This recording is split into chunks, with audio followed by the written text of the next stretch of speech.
We don't need passports. We're the Justice Society. Here's your look at the new McFarlane toys. DC Multiverse, Black Adam, Dr. Fate.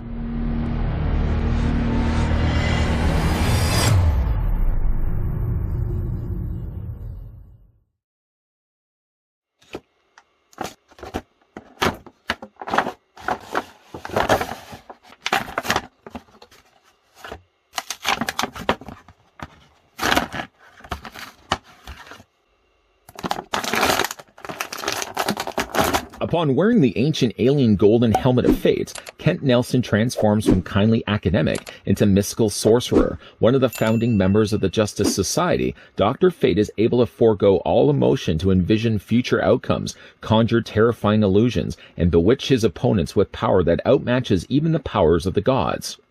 In preparation for this video, I did actually ask Dr. Fate what fate he saw for this review, and all he could do was shake his head. Now, I'm willing to think that shaking his head meant, no, you're good. No, everything's going to be okay, and not the latter. I really hope things go well. Before we get a closer look, though, at Dr. Fate, I'd like to first thank the folks over at McFarlane Toys that did provide the sample of Dr. Fate that we could have a look at this video. You know, since the new trailer has launched, at the time that I'm shooting this, the trailer dropped yesterday, trailer number 2. And I gotta say, I'm more interested now to see Black Adam than I was the first time I saw, the first trailer that they had posted. How excited are you for the new Black Adam movie? Let me know down below in the comments section. Let's go ahead and zip right to figuring how tall the figure stands. We're going to take the tape measure right to the very top of his helmet. And in this case, Dr. Fate stands 6.5 inches in height, or the figure is going to be about 17 centimeters tall. Size comparisons. Here's what he looks like next to the Black Adam, the first figure from this wave that we already had checked out. In this case, while I thought actually Black Adam was going to be taller, the figures are identical in height. Another comparison we can also bring in, as we haven't had a look at this guy in a long time. Here's what he also looks like next to the DC Multiverse Injustice Dr. Fate. And again, when you put them side to side, while I thought that Dr. Fate was going to be shorter, he's only just a little bit shorter, in fact. This one here to the side, the Injustice Society, the Injustice version of Dr. Fate, is just a tad bit taller. That does look a little strange. Wrong doctor. Spinning him around, let's actually get a closer look at the accessories that come included with Dr. Fate. First of all, I'll tell you, I'm disappointed the fact that Dr. Fate doesn't come included with any spell constructs or any energy attachments that you can attach onto the end of his arms. I guess you could always run the course of adding those lightning bolt effects that came included with the other Black Adam, but I'm already using that. I'm committing to the idea of displaying that actually with the cloaked version of Black Adam. So I am, first of all, a little disappointed, just a little disappointed that Dr. Fate, for all the fact that he does spell and conjure things, he doesn't come included with anything that you could attach onto the end of his hands. What he does come included with, though, is a trading card. And what I find interesting about this is the same sort of illustration style that they did for the Black Adam cloaked version. And yet, very different, though, from the one that came included with the regular Black Adam. I guess Rock insisted that he had to have his actual photo on one of these cards. The other ones are definitely more kind of more illustrated or cell shaded, although this one kind of looks more like an animation version of Dr. Fate. Very lean, very limber. And then, of course, on the back of the card, you got the real name of Kent Nelson, and then, of course, a very small read-up, the same read-up I read at the beginning of this video. Dr. Fate, thank goodness, at least comes included with a display stand, and thank goodness it's actually a flight variety stand.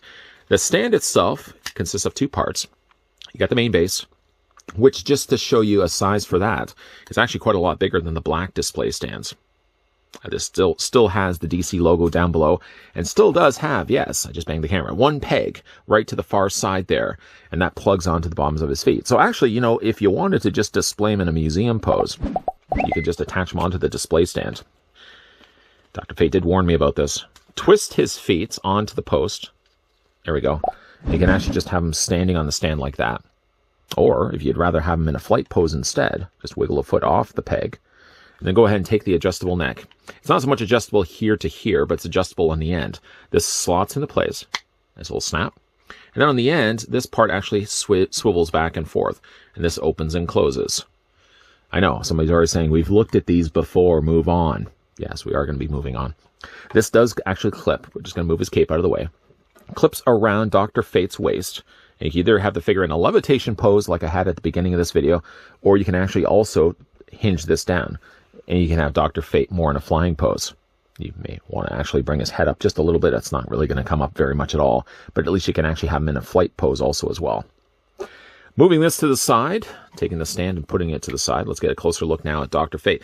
Minus the fact the figure doesn't come included with any accessories, which is the one kind of strike against the figure. I actually really like the way that this one turned out. By a comparison, being, of course, we already did bring him and looking at him compared to the Injustice version of Dr. Fate. There was actually a Wonder Woman also that had the Fate helmet. One of these days, I really should get around to reviewing her. But this Dr. Fate does have more the classic look, I suppose, of having the eyes visible. The thing about the movie Dr. Fate is actually he doesn't have eyes in his helmet. It's a completely smooth front. What's rather interesting also about it, it's not symmetrical either. I would have to go back, seeing as we don't really have a lot of footage to work with. We only have trailer 1 and trailer 2. He has a little notch here, or a shape that actually sticks out a little bit from the side of the helmet on the one side. He doesn't have it on the other, but he has a little lip of plastic that sticks out this side too. So it's an irregularly unbalanced head sculpt. But again, that's probably the way it looks in the movie. It's a nice looking helmet, I have to say. Still has the ears though to the side, even if he doesn't have anything though, any means to actually look out the helmet. It's a really nice gold that they end up using here. The gold transfers well here for the rest of the body. Although it's not the same gold that they actually did use. The mat that they've used for the shoulders, the mat that they've also used for the hands and the belt and the lower boots are all the same gold, but it's not the same gold that they use for the helmet. The helmet is notably a lot shinier. These are more of a matte gold finish. The cape also does have some gold on the interior there as well. You'll notice as well that the cape is actually plugged into the back of his torso, so you cannot remove it. And it does have some really cool looking sculpting that they did on the back of it. I do like the little detailing that they also add to the top of it in between the shoulder, the actual shoulder pads of his suit.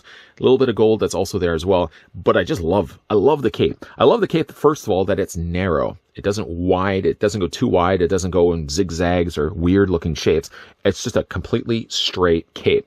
And again, like the texture work that they put into it, you may be able to see there's some symbols and stuff all in there. Again, a very intricate sculpting that they managed to do here. Now, Dr. Fate is actually quite lean, very limber, in fact. I mean, when you, again, to compare him, I keep bringing this guy back in, but when you compare the bodies, the arms, though, do seem a little more narrow. They're much more muscular body, and definitely his torso, being that this one, I'm just going to put the figure down here for a second. This one here had the softer plastic. Remember that? He had like a softer overlaid suit over top of his existing kind of articulated body underneath. Dr. Fate is completely lean, very fit, and the colors that they chose for the blue and the gold are looking really good on this figure. Super, super sharp. It's not even quite a blue either. It's almost like a very blackish blue. And again, the sculpting for really what is being a very underutilized, like in the sense that there's no real other color on here other than this blue, other than the gold, that managed the fact that they actually still went in there and textured the suit the way that they did. There's a lot of cool stuff here to look at, even if just the color is still that very dark blue. I like the way they've also sculpted the belt. I'm just going to move his arms out of the way here for a second. The belt is rather interesting in the sense that this part here actually does stick up.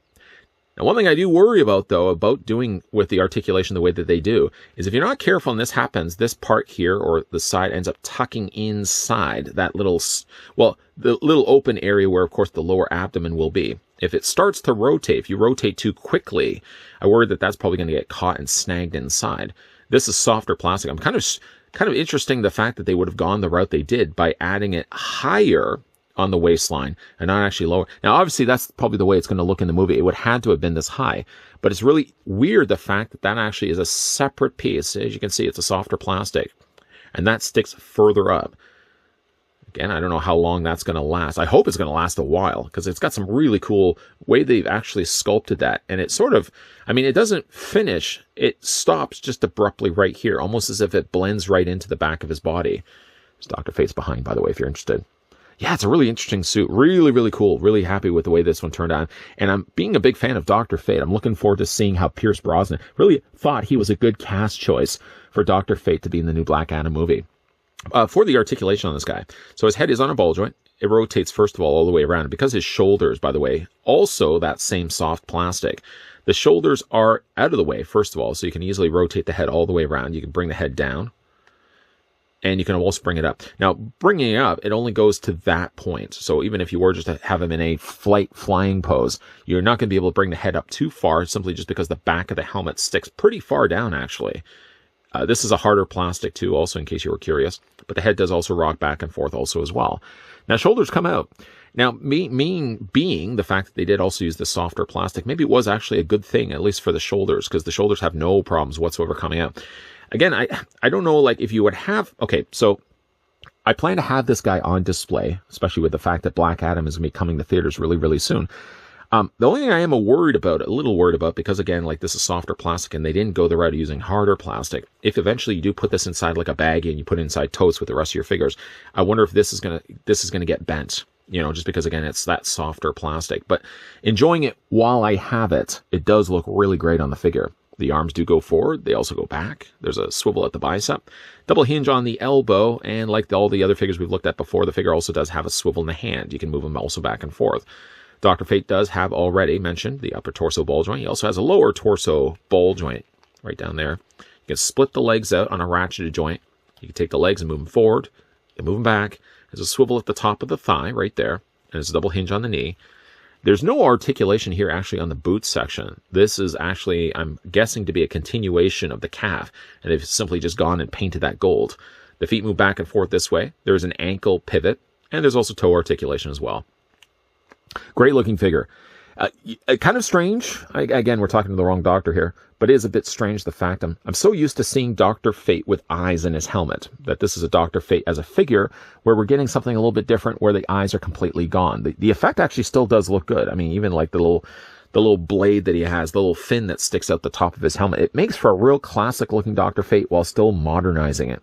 From what I've seen so far of both Trailer 1 and Trailer 2, it looks like both Dr. Fate, Black Adam, and the rest of the Justice Society, they've kept the costumes pretty comic classic, so they haven't deviated too far away from it. It results in getting not only a good-looking Dr. Fate in the movie, but a great-looking Dr. Fate as a figure as well. Dr. Fate seriously is in the running for my favorite figure so far from the Black Adam wave. As much as I did praise how good the sculpting was to resemble The Rock, obviously maybe we may get an unhelmeted version of Dr. Fate where we can actually see what Kent Nelson looks like, or Pierce Brosnan.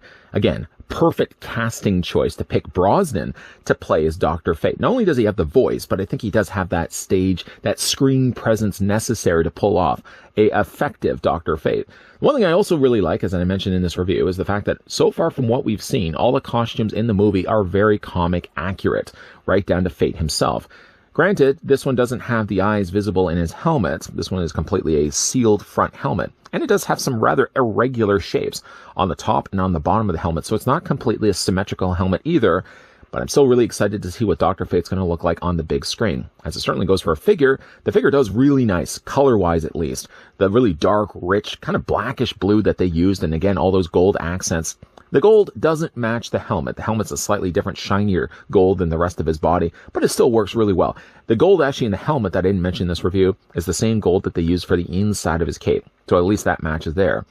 Now, for his shoulders and his belt area, McFarlane's team decided to use a softer plastic. I guess one of the reasons why they did do that is because where the detailing is on his belt, they obviously couldn't have lowered it, because that's where it's supposed to be, I'm guessing, in the costume of the movie. They couldn't lower it, so they had to still keep the articulation point where it needed to be. If they'd used a harder plastic, then there would be the risk of that could be chipping, breaking, or snapping. And no, you definitely don't want that to happen. That's probably one of the reasons why they decided to use a softer plastic. I guess it was a smarter route, but you will want to be careful when it comes to moving around the mid-torso area of Dr. Fate that you don't pull and snag that. He has the same softer plastic in his shoulders, which isn't that's fine. It works well, at least in his shoulders. I'm a little more worried, honestly, in the abdomen area. But obviously, if they had done a harder plastic, I think you'd have even a bigger issue. At the end of the day, it's a great-looking figure. At the end of the day, though, I do wish that the figure could have come included with accessories. Maybe I would even just say forego the flight stand and use that same amount of plastic to include constructs, something that he could put in his hands. Now, if we do get ourselves a gold label of Dr. Fate unhelmeted, that might be an opportunity where McFarlane's team may include those constructs that were unfortunately omitted with this figure release. What do you guys think of Dr. Fate? Let me know down below in the comment section. Great looking figure, isn't it? And a big thank you once again to the folks over at McFarlane Toys that did take the time and provide this sample of Dr. Fate that we could have a look at in this video. If you enjoyed this video, hit it with a like. If you're loving the content you're seeing and certainly want to stick around for more, we're now 3 figures in for the new Dr. Fate, the new Black Adam movie. And of course, we're going to continue the rest of the wave in upcoming videos. The key to making sure that you're not missing out on any of that is hitting the subscribe button down below and turning on the bell notification. That way, you're always going to get those notifications, those reminders all the time of whenever new videos are posting. And again, just a reminder from the person behind the camera to you, the person that's in front of the monitor, Monday to Friday, Monday, Tuesday, Wednesday, Thursday, and Friday, 2 videos a day. So that's kind of a good way. 12 p.m. and 2 p.m. Eastern Standard Time. Mark it on your calendar, mark it on your arm. Maybe not mark it on your arm. Find a calendar. It's there. You probably have a couple of them at least in your house. Current, I would hope. Don't be writing on like a 2019 calendar. It's not going to be helping anybody. But Monday to Friday, 12 p.m. and 2 p.m. Eastern Standard Time is when new videos are popping up. So as soon as this video is wrapping up, of course, then you'll know the scheduling here on this channel of when the next review will be coming your way. And as always, guys, thanks for watching. See you guys next time.